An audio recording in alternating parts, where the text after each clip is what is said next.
নমস্কার সবাইকে, welcome back to my channel Preeti cooking house. আমি আজকে আপনাদেরকে মিষ্টি কুমড়ার ফুলের বড়া তৈরি করে দেখাবো।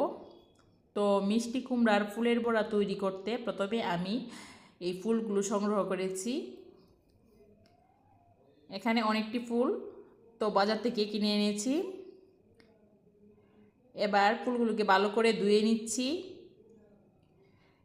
এভাবে ধুয়ে নিয়ে আরেকটি বোলে নিয়ে দেখুন ফুলের ভিতর থেকে এই যে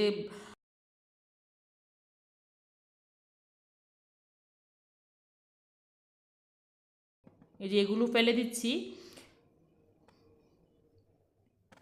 ভালো করে ফুলগুলো ধুয়ে নিয়ে আবার পরিষ্কার বলে জল নিয়ে আবার ভালো করে ধুয়ে নিচ্ছি। ধুয়ে এভাবে দুইটা ফুল এক করে বড়ার শেপটা তৈরি করে নিচ্ছি। তো ফুলগুলো এভাবে বাস করে নিলাম। এবার পিঠালিটা তৈরি করব। খুব সহজভাবেই আজকে আপনাদের সাথে মিষ্টি কুমড়া ফুলের বড়া, মিষ্টি কুমড়া লাউয়ের ফুলের বড়া তো শেয়ার করতেছি। তো পিঠালি তৈরি করার জন্য আমি এখানে বেসন নিই নাই, আমি নিয়েছি চালের গুঁড়া। এখানে 1 কাপের মতো চালের গুঁড়া নিয়েছি। আর দিয়ে দিচ্ছি আধা চামচ পরিমাণ হলুদ, দিয়ে দিচ্ছি স্বাদ মতো লবণ। হলুদ দিলে হয় কি যে পিঠালির কালারটা সুন্দর হয়। তো এভাবে জল দিয়ে পিঠালিটা গুলে নিচ্ছি।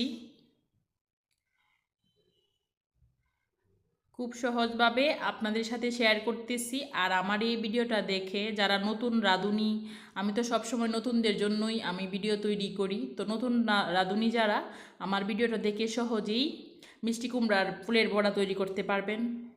আর আমি যা যা ব্যবহার করেছি খুব সহজ ভাষায় আপনাদের সাথে শেয়ার করতেছি। তো এবারে বাস করা ফুলগুলো নিয়ে এভাবে পিঠালির মধ্যে এপিট ওপিট দিয়ে তুলে নেব। গরম তেলে দিয়ে দিব। তো ফ্রাই প্যানে পরিমাণ মতো সয়াবিন তেল দিয়ে দিলাম। এবার তেলটা গরম হয়ে এসেছে, ফুলগুলো এভাবে পিঠালির মধ্যে দিয়ে দিয়ে তেলে ছেড়ে দিচ্ছি। তো এতে করে কি হয় যে চুলার হিট একবারে কম হিটে দিবেন। যখন ফুলগুলো দিয়ে বড়াগুলো তৈরি করে দিবেন তখন চুলার হিট একদম লো হিটে রাখবেন। তা না হলে কিন্তু এই যে ফুলগুলো ধুয়ে নিয়েছি, ফুলের মধ্যে একটু হালকা পানি লেগে থাকে, ওইটা ছিটকে পড়বে শরীরে। তো এভাবে চুলার হিটটা কম করে দিয়ে বড়াগুলো তৈরি করে নিলাম। খুব সুন্দর হয়েছে ফুলের বড়াগুলো। আশা করছি আমার এই রেসিপিটি আপনাদের কাছে ভালো লেগেছে। যারা আমার চ্যানেলটি সাবস্ক্রাইব করে দিয়েছেন আপনাদেরকে অসংখ্য ধন্যবাদ। আর যারা আমার ভিডিওটি আজকে প্রথম দেখতেছেন, প্লিজ আমার চ্যানেলটি সাবস্ক্রাইব করে দিয়ে দিবেন। আর ভিডিওটি যদি ভালো লেগে থাকে ভিডিওটিতে একটি লাইক দিয়ে যাবেন। তো তৈরি করে নিলাম মজাদার মিষ্টি কুমড়া লাউয়ের ফুলের বড়া। খুব সহজভাবেই আপনাদের মাঝে শেয়ার করার চেষ্টা করেছি।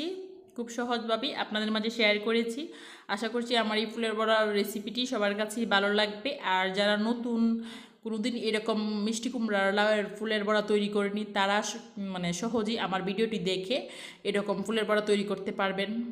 তো অনেকগুলো বড়া তৈরি করে নিলাম, হয়ে গেল ফুলের বড়া রেসিপি।